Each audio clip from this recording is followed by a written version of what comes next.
வணக்கம் friends, welcome to my channel.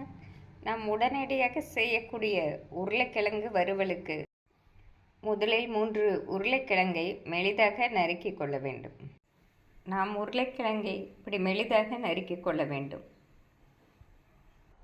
நாம் கடாயில் 4 ஸ்பூன் எண்ணெய் ஊற்றிக்கொள்ள வேண்டும். எண்ணெய் காயவும் கடுகு ஜீரகம் போட வேண்டும். கடுகு ஜீரகம் பொரியவும் நாம் பூண்டு தட்டி போட வேண்டும். இதேபோல் பூண்டை நாம் நன்றாக தட்டி போட வேண்டும். பூண்டு இப்படி போடுவதால் உருளைக்கிழங்கின் சுவை அதிகமாக இருக்கும். நாம் நறுக்கிய வெங்காயத்தை போட வேண்டும். வெங்காயம் போடவும் நாம் உருளைக்கிழங்குக்கு தேவையான தூள் உப்பை சேர்த்து கொள்ளலாம். கறிவேப்பிலை சிறிது போட வேண்டும்.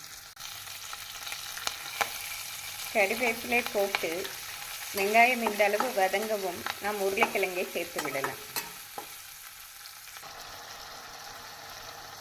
உருளைக்கிழங்கு போட்டு நன்றாக கிளறி விட்டு நாம் மிதமான தீயில் மூடி போட்டு 5 நிமிடம் வைத்துவிட வேண்டும். நாம் 5 நிமிடம் மிதமான தீயில் வைத்தோம் என்றால் உருளைக்கிழங்கு நன்றாக வெந்து வந்துவிடும். ஃப்ரெண்ட்ஸ், உருளைக்கிழங்கு ஓரளவு வெந்து வந்து விட்டது. இப்பொழுது நாம் 1 ஸ்பூன் குழம்பு மிளகாய் பொடி போட வேண்டும். நாம் தட்டி போட்ட பூண்டின் வாசம் இந்த உருளைக்கிழங்கு வறுவலுக்கு மிக அமோகமாக இருக்கும். 1/4 ஸ்பூன் மஞ்சள் பொடி சேர்க்க வேண்டும். நாம் மசால் பொடியை நன்றாக பிரட்டிவிட்டு மூடி போட்டு இன்னும் ஒரு 5 நிமிடம் வைத்து எடுத்தோம் என்றால் அருமையான உருளைக்கிழங்கு வறுவல் ரெடி.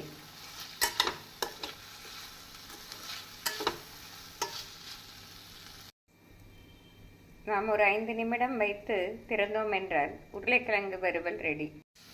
ஃப்ரெண்ட்ஸ், உருளைக்கிழங்கு வறுவல் ரெடியாகிவிட்டது. இப்பொழுது இதனுடன் 1 ஸ்பூன் வெல்லம் சேர்க்க வேண்டும். வெல்லம் சேர்த்து நன்றாக கிளறி நாம் அடுப்பை ஸ்விட்ச் ஆஃப் செய்து விடலாம். ஃப்ரெண்ட்ஸ், இந்த உருளைக்கிழங்கு வறுவலின் ஹைலைட்டே நாம் பூண்டை தட்டி போடுவது தான். அதன் வாசனையே மிக அருமையாக இருக்கும். நாம் உடனடியாக செய்யக்கூடிய உருளைக்கிழங்கு ஃப்ரை ரெடி. இது குழந்தைகளுக்கு நாம் லஞ்ச் பாக்ஸுக்கு தயிர் சாதத்துடன் வைத்து கொடுத்தோம் என்றால் மிக விரும்பி சாப்பிடுவார்கள். இந்த அருமையான உருளைக்கிழங்கு வறுவல் செய்து பார்த்து எப்படி இருக்கிறது என்று கூறுங்கள். Thank you friends.